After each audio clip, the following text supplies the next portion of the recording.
Hello, my dear friends. Today we are going to discuss the very most important concepts of chemistry, not of this chapter. Okay, so the concept should be clear in your mind. So, write down first question, and the question is explain ionization enthalpy concept.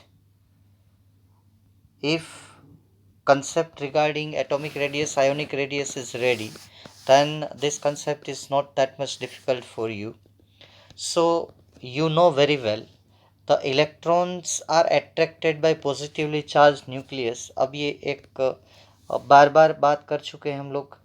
So the electrons in an atom, they are attracted towards the nucleus. Nucleus is nothing but positively charged because protons are present there. So to remove electron from outermost orbit, either it is present in any orbit it held with nucleus, so we require some energy to remove it. So we have to supply energy to remove the electron from outermost orbit. Okay, and when we can remove that electron, when we overcome the attractive force of that electron. अगर किसी चीज़ के साथ कुछ चिपका हुआ है तब उसको आप तभी बाहर निकाल सकते हो जब वो जितना फोर्स से चिपका हुआ है उससे ज़्यादा फोर्स आप लगाएंगे. ठीक है, तो यही एनर्जी हम लोग बोलेंगे आयोनाइजेशन एनर्जी, क्योंकि by removing one electron that compound that atom is converted into positively charged ion. तो पूरा जो चैप्टर है वो इसी कंसेप्ट पे, सॉरी पूरा जो कंसेप्ट है वो इसी थीम पे चलेगा कि how much electron is attracted. If distance of electron from nucleus is less than attracted more, and if distance of electron from nucleus is more then is attracted less. So when distance is more then less energy required, means ionization enthalpy less, and distance is less then more attracted, then more energy required, then ionization enthalpy is more. So definition of ionization enthalpy is the ionization enthalpy of any element is defined as the atom amount of energy required to remove the most loosely bound electron from its isolated gaseous atom. मतलब कि जो atom है पहले आपको gaseous में convert करना है, either it is a solid or in a liquid form, and it should be in a ground state. इसकी नॉर्मल कंडीशन में होना चाहिए, एक्साइटेड स्टेट में वो एटम नहीं होना चाहिए. ठीक है, तभी हम उसको इसकी आयोनाइजेशन एंथैल्पी बोलेंगे. तो मैं सीधी सादी लैंग्वेज में अगर बात करूं तो द अमाउंट ऑफ एनर्जी, मतलब कि कितनी एनर्जी रिक्वायर होती है जो लास्ट इलेक्ट्रॉन सबसे सबसे बाहर वाले ऑर्बिट में जो इलेक्ट्रॉन है, एक इलेक्ट्रॉन निकालने में जितनी एनर्जी लगती है उस एनर्जी को हम आयोनाइजेशन एंथैल्पी बोलेंगे.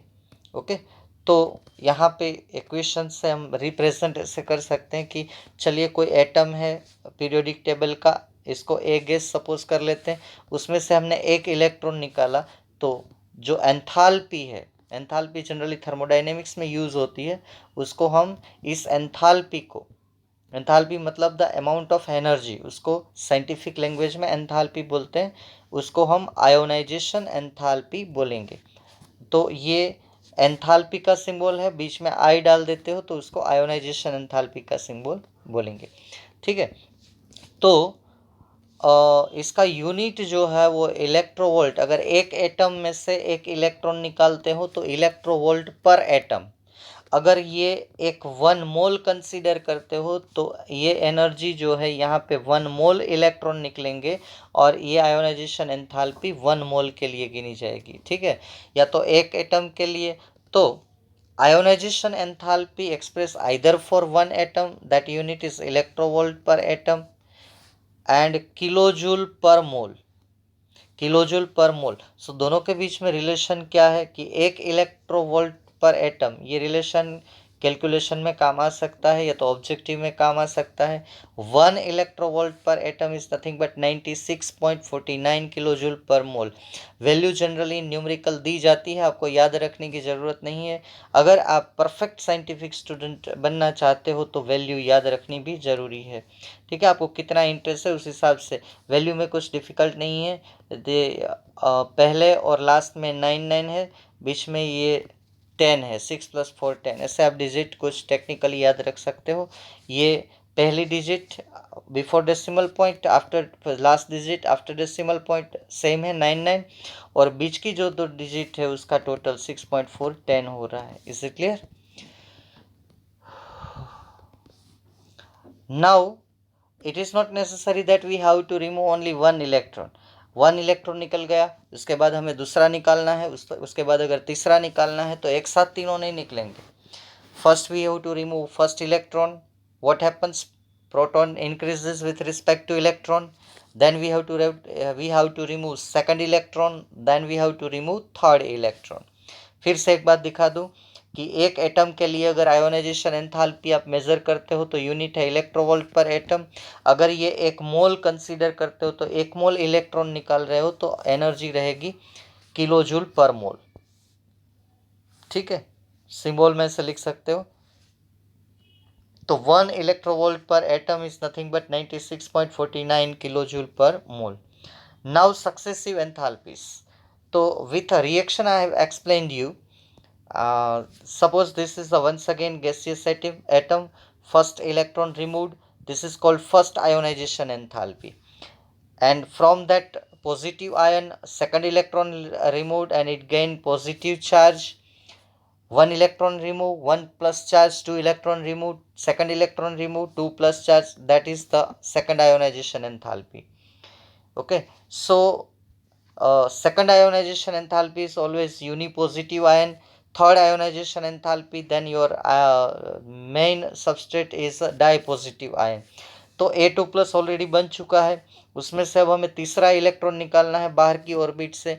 तो तीसरा इलेक्ट्रॉन निकालेंगे तो ये जो एनर्जी लगेगी वो आयोनाइजेशन एंथैल्पी थर्ड होगी। तो देखिए, जब यहाँ पे हम पहला इलेक्ट्रॉन निकाल लेते हैं तो पहला इलेक्ट्रॉन में ये एटम न्यूट्रल होता है। दूसरा जब इलेक्ट्रॉन निकालते हैं तो ये जो एटम हमारा है इसकी कंडीशन ऐसी होती है कि protons are greater than electrons, so attraction is more, that I explain you in ionic radius also. Proton greater than electrons, so second electron निकालने में दिक्कत ज़्यादा होगी। यहाँ पे भी इलेक्ट्रॉन्स और प्रोटॉन का 2 का डिफरेंस हो जाता है हियर इन दिस केस, क्योंकि हमारा जो सबस्ट्रेट है जिसमें से इलेक्ट्रॉन निकालना है वो न्यूट्रल नहीं है, 2 प्लस चार्ज है। तो ये थर्ड निकालना इससे भी ज़्यादा मुश्किल हो जाता है, क्योंकि जैसे जैसे इलेक्ट्रॉन निकलते हैं वैसे इलेक्ट्रॉन और प्रोटॉन इम्बैलेंस होते हैं, तो electrons are more attracted towards nucleus. तो this is the most important equation in for any atom. The successive ionization enthalpy always increases. Third one is always greater than the first one. Second one is always greater than the first one. Successive enthalpies are always increases by removing one electron, then second, then third. Remember this thing. Now write down second question. Uh, Explain factors on which ionization enthalpy depends. ये question यहाँ पे अब दूसरा आप change कर लो, ठीक है, question लिख लो इसको क्वेश्चन बना के। Explain factors on which ionization enthalpy depends. Okay, so ये हमारे सिलेबस में नहीं है, तो एक्सप्लेन को निकाल के आप लिस्ट आउट कर लो, क्योंकि इसको समझाना नहीं है वरना ये लंबा हो जाएगा। ठीक है, list out the factors on which ionization enthalpy depends. So these 5 are the factors. 2 mark में क्वेश्चन पूछा जाता है, डिटेल में है नहीं इसलिए मैं नहीं ले रहा हूँ। ठीक है, तो पहला रहेगा साइज ऑफ एटम। एटम कितने साइज, एटम बड़ा होगा तो लास्ट इलेक्ट्रॉन बहुत दूर होगा तो आयोनाइजेशन एंथैल्पी कम होगी। Second factor is magnitude of nuclear charge. Third one is the screening effect of the inner electrons, penetration effect of the electrons, and last one is the electronic configuration के ऊपर भी depend करता है। Electronic configuration stable है कि stable नहीं है। फिर से मैं आपको रिपीट करूं, ये एक एक के लिए बहुत लंबा एक्सप्लेनेशन होता है, लेकिन हमारी बुक में वो सिलेबस में नहीं है, इसलिए मैं इसको अब आगे नहीं खींचूंगा। साइज ऑफ द, ये 5 का लिस्ट कर लो, इसके ऊपर आयोनाइजेशन एंथैल्पी डिपेंड करती है। एक फिर से मैं रिपीट करूं, साइज ऑफ एटम, कितना न्यूक्लियर चार्ज है, nuclear charge means number of proton in nucleus, more proton more attraction is there. तीसरा जो हमने स्क्रीनिंग इफेक्ट के बारे में बोला है कि स्क्रीनिंग इफेक्ट ज़्यादा होगी तो आयोनाइजेशन एंथैल्पी कम होगी। ठीक है, अंदर के इलेक्ट्रॉन का स्क्रीनिंग इफेक्ट लगता है, इसके हिसाब से बाहर का इलेक्ट्रॉन जो है न्यूक्लियस के साथ इतना अट्रैक्टेड नहीं रहता, तो इजीली वो निकल पाता है। पेनिट्रेशन इफेक्ट ऑफ इलेक्ट्रॉन्स, इसमें जो है पेनिट्रेशन इफेक्ट मतलब, इसको मैं सीधी सादी लैंग्वेज में बात करूं तो इलेक्ट्रॉन कौन सी ऑर्बिटल में प्रेजेंट है, एस में है या तो पी में से निकालना है या तो डी में से निकालना है या तो एफ में से निकालना है। पेनिट्रेशन जो है वो एस ज़्यादा अट्रैक्टेड होती है और एस से पी कम अट्रैक्टेड होती है, पी से डी कम अट्रैक्टेड होती है किसी पर्टिकुलर सेल में, वो भी शायद मैं आपसे बता चुका हूँ।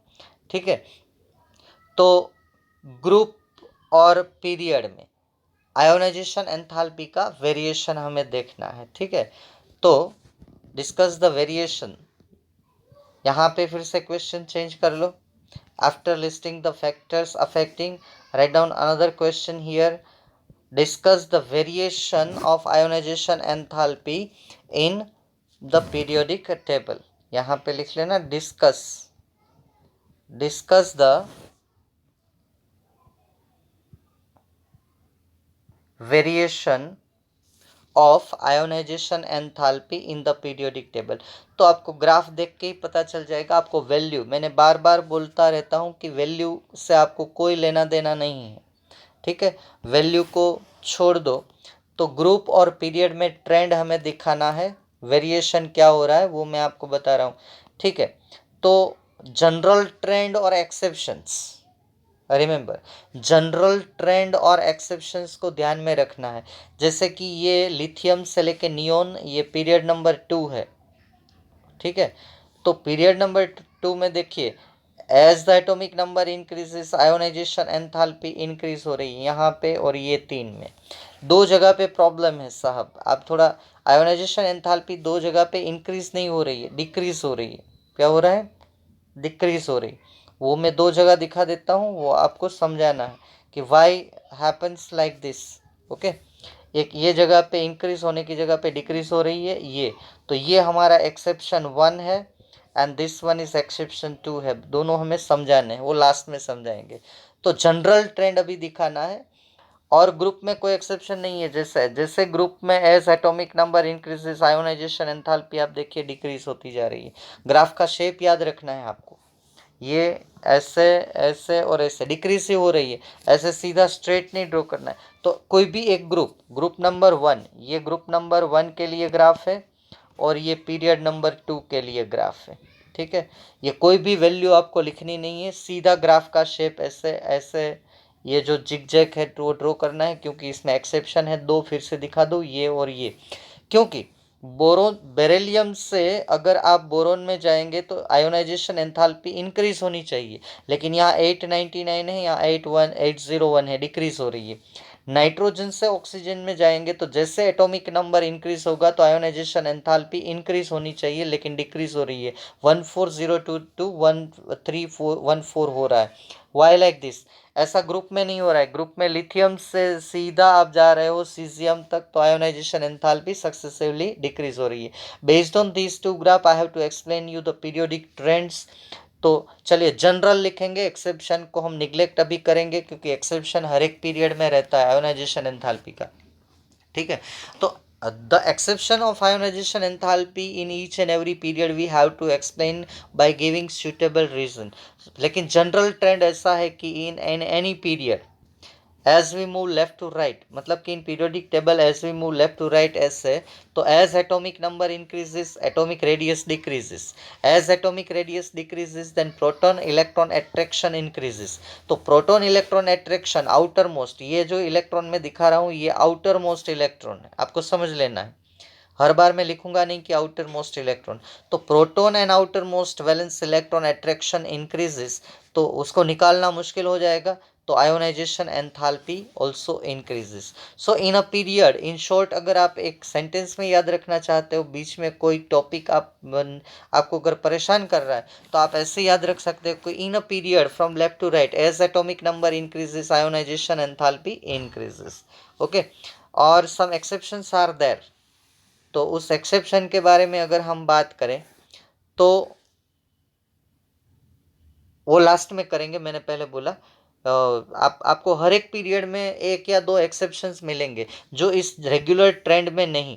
जैसे क्लास में 50 बच्चे होते हैं तो वो रूल्स और रेगुलेशंस को दो तीन तो ऐसे होते हैं जो फॉलो नहीं करते, तो हमें समझाना होता है कि ये इसका कल्चर ऐसा है, या तो ये ऐसा ही है, ये नहीं करेगा, ऐसे ऐसे। ठीक है, जनरल ट्रेंड हमें एक बार लिख लेना है कि जनरल ऐसा होना चाहिए। अगर किसी में नहीं दिखाई देता ऐसा तो वो उसको लेके समझाना पड़ेगा इसमें। ठीक है, ऐसा कोई जनरल रूल नहीं आता कि यहाँ यहाँ यहाँ एक्सेप्शन आएगा। जहाँ भी एक्सेप्शन आएगा तो उन दोनों को लेके हमें पर्सनली समझाना पड़ेगा।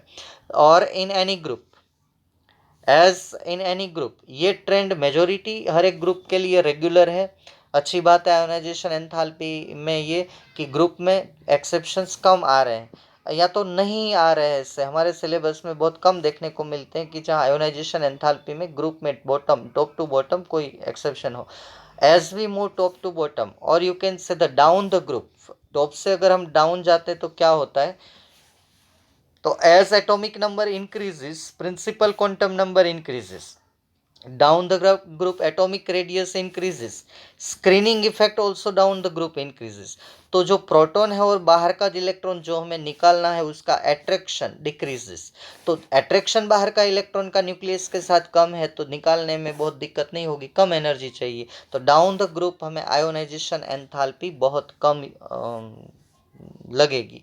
ओके, अब देखिए कि पीरियड सेकंड नंबर का जो पीरियड है इसमें दो एक्सेप्शंस है। Two exceptions are there in second number period.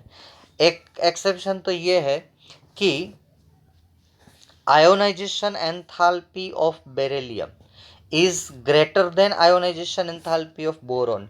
In place of ionization enthalpy of beryllium should be less than the ionization enthalpy of boron. क्योंकि पीरियड में बेरिलियम के बाद बोरोन आता है, तो पीरियोडिक ट्रेंड में जैसे हम लेफ्ट टू राइट जाते हैं तो आयोनाइजेशन एंथैल्पी बढ़नी चाहिए। यहाँ बेरिलियम से बोरोन की आयोनाइजेशन एंथैल्पी डिक्रीज हो रही है। तो क्या है, चलिए डिस्कस करते हैं, थोड़ा ध्यान दीजिएगा। हर एक एक्सेप्शन को समझाने के लिए आपको इसका इलेक्ट्रॉनिक कॉन्फ़िगरेशन लिखना जरूरी होता है। तो बेरिलियम का एटॉमिक नंबर है 4, उसकी इलेक्ट्रॉनिक कॉन्फ़िगरेशन है 1s2 2s2। तो all orbitals are completely filled, मतलब कि ये स्टेबल है। स्टेबल है फिर भी हमें ये पहला इलेक्ट्रॉन सेकंड शेल का 2s में से निकालना है। तो उसकी फर्स्ट आयोनाइजेशन एंथैल्पी में इलेक्ट्रॉन जो पहला निकालना है, that electron we have to remove from 2s। अब बोरोन का देख लीजिए, पहले इसके ऊपर आप कॉन्सेंट्रेट हो जाओ। इसमें ये फैक्टर आएगा पेनिट्रेशन पावर, इलेक्ट्रॉन कहाँ से, मेन फैक्टर इसमें जो काम करता है ये 4 नंबर वाला पेनिट्रेशन इफेक्ट। मतलब कि इलेक्ट्रॉन हम किस में से निकाल रहे हैं, एस ऑर्बिटल से, पी ऑर्बिटल से, डी में से, या तो एफ में से, ये भी देखना होता है। ठीक है, तो एक्सेप्शन जब आते हैं तो हर एक चीज़ को हम कंसीडर करेंगे, जो भी पॉसिबल वे होगा वो उससे हम समझाएंगे। ये ट्रेंड है। अब चलिए फिर से यहाँ एक्सेप्शन पे आ गए। तो बोरोन का आप इलेक्ट्रॉनिक कन्फिगरेशन लिखें, Z is equal to 5 according to above 1s2 2s2 2p1, ये रहा। तो इलेक्ट्रॉन यहाँ कहाँ से निकालना है, लास्ट ऑर्बिट है हमारी सेकंड नंबर, उस ऊपर भी लास्ट ऑर्बिट कौन सी थी, सेकंड नंबर। तो ऑर्बिट वाला कंसेप्ट तो आने वाला नहीं है कि ये ऑर्बिट ऑर्बिट है। ठीक है, मतलब कि थर्ड में से निकालना है या तो सेकंड, दोनों में से, टू में से। देखिए यहाँ भी प्रिंसिपल क्वांटम नंबर 2 है, ऊपर वाला देखिए तो भी शेल हमारा 2 है, ये रहा। Is it clear? यहाँ तो डिफरेंस कहाँ पे, यहाँ जो इलेक्ट्रॉन निकालना है वो 2s में से निकालना है बाहर। अब देखिए साहब, यहाँ जो इलेक्ट्रॉन निकालना है वो 2p में निकालना है। इतना आपको कंफर्म हो गया। तो here electron is removed from 2p। तो with same principal quantum number, here also principal quantum number 2 means shell number 2, and there in beryllium also principal quantum number 2, then with the same principal quantum number, the attraction of orbital with nucleus s का ज़्यादा attraction होता है, क्योंकि यहाँ principal quantum number का तो कोई concept आने वाला नहीं है कि दोनों सभी ऑर्बिटल का प्रिंसिपल क्वांटम नंबर 2 है जिसमें से हम इलेक्ट्रॉन निकाल रहे हैं। तो बेरिलियम में एस में से निकाल रहे हैं, बोरोन में पी में से निकाल रहे हैं, तो एस की कंपैरिजन में पी ऑर्बिटल इतनी न्यूक्लियस के साथ अट्रैक्टेड नहीं होती है, एस ज़्यादा होती है। तो एस में से इलेक्ट्रॉन निकालना बहुत मुश्किल है, पी में से थोड़ा इजी रहता है। तो ये बात आपको ठीक से आ गई समझ में।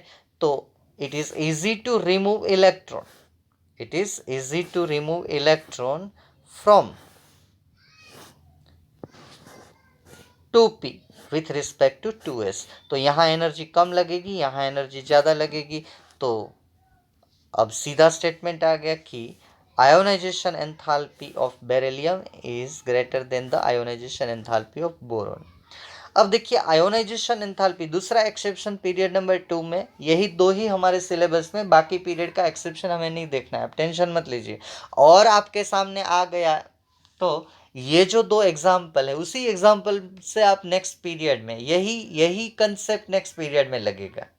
ठीक है, ये तो पेनिट्रेशन वाला, और दूसरा जो है वो स्टेबिलिटी ऑफ ऑर्बिटल।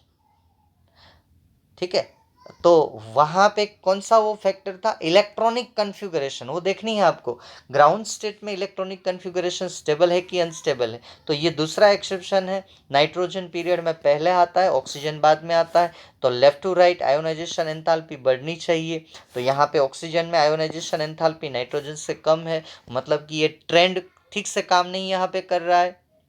यहाँ आयोनाइजेशन एंथैल्पी ऑक्सीजन की नाइट्रोजन से ज़्यादा होनी चाहिए, हालांकि नाइट्रोजन की ज़्यादा है ऑक्सीजन की कम है। Why like this?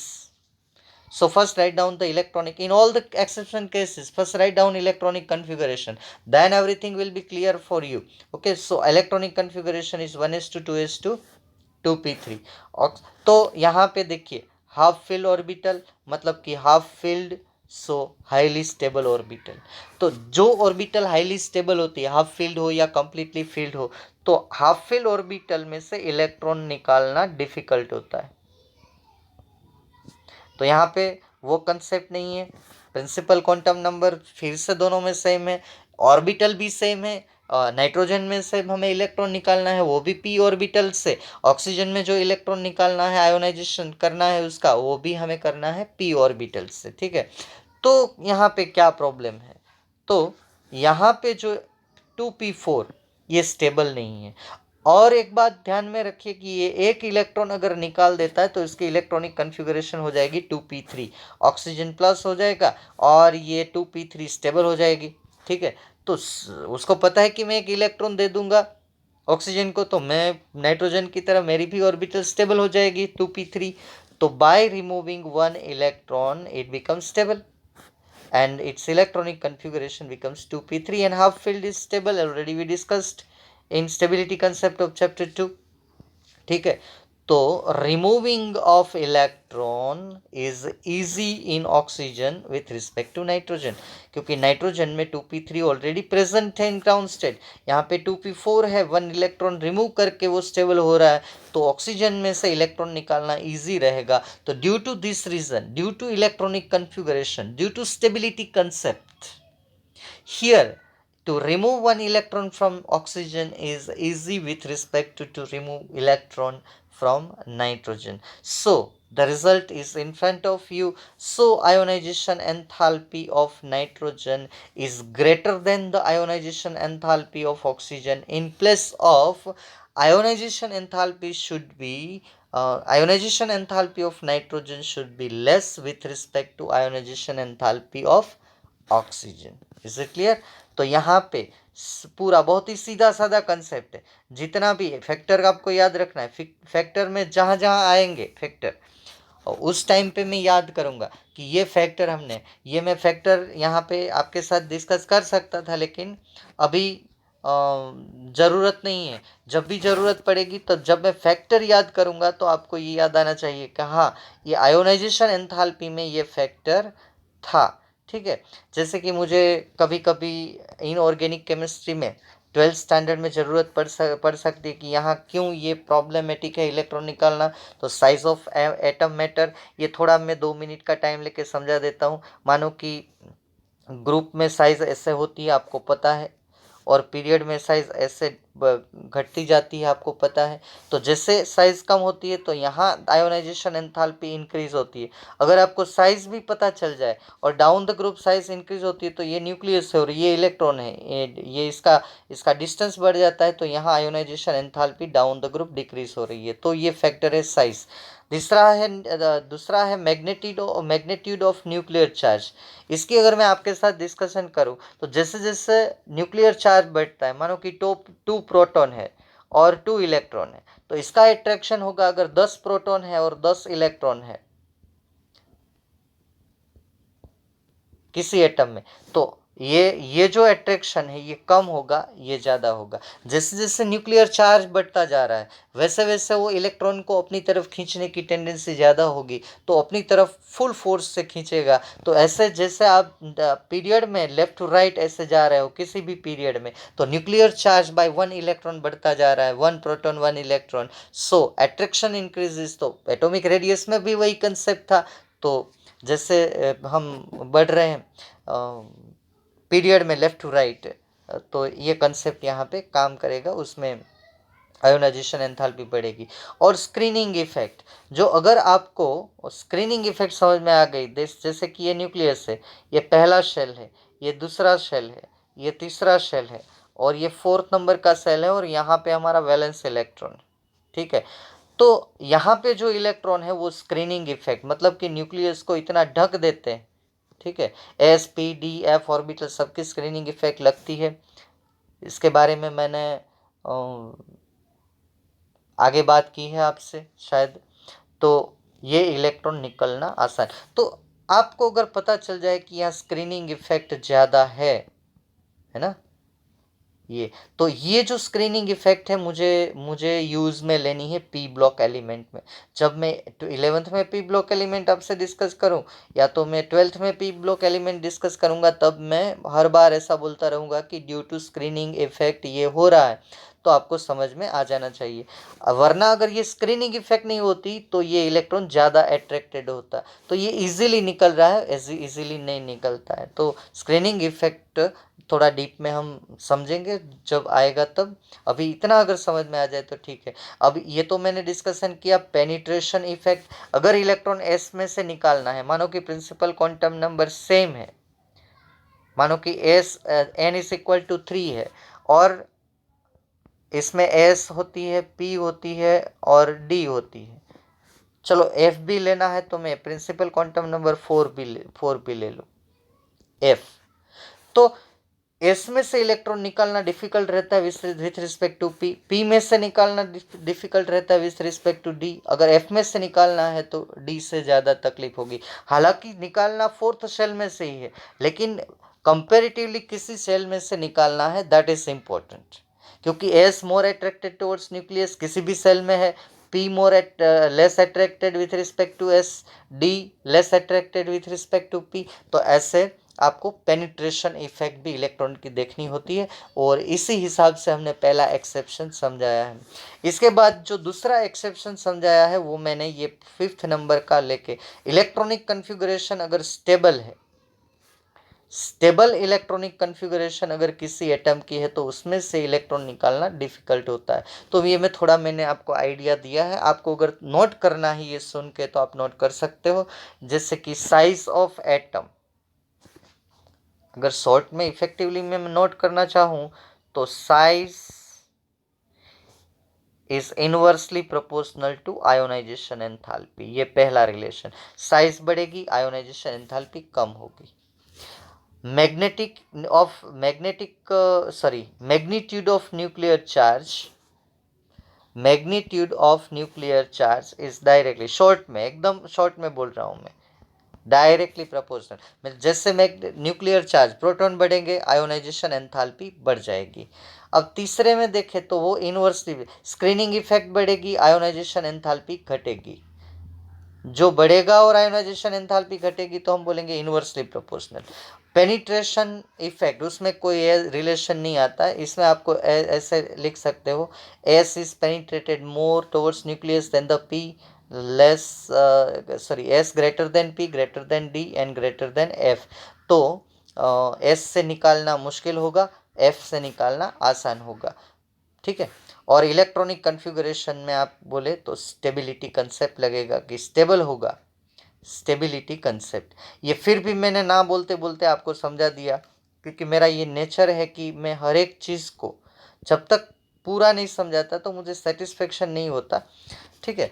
तो थोड़ी देर लगती है, लेकिन हर एक चीज़ को मेरी टेंडेंसी पूरा समझाने की रहती है। फिर भी हमारे पास टाइम का थोड़ा प्रॉब्लम है, सिलेबस का भी थोड़ा प्रॉब्लम है, तो हम थोड़ा स्पीड में चलते हैं और आगे भी चलेंगे, ठीक है। Within time limit we will try to complete our syllabus also. धीरे धीरे स्पीड बढ़ाएंगे। अभी हमने डेली लेक्चर किए हैं, अगर ज़रूरत पड़ी तो उसमें भी थोड़ा इंक्रीज करेंगे। तो आप ये पूरा समझ के लिख लेना, पूरा डाइजेस्ट कर लेना, क्योंकि इसके बाद एक अमेजिंग टॉपिक आने वाला है। Be ready for it, and that is the electron gain enthalpy. एक दिन में एक टॉपिक बहुत ही ठीक से आपको मतलब कि बिठा लेना है अपने दिमाग में, ताकि ये चैप्टर आपको पूरा समझ में आ जाए। ओके, तो नेक्स्ट लेक्चर में हम डिस्कस करेंगे electron gain enthalpy. Till then, thank you friends, thank you very much.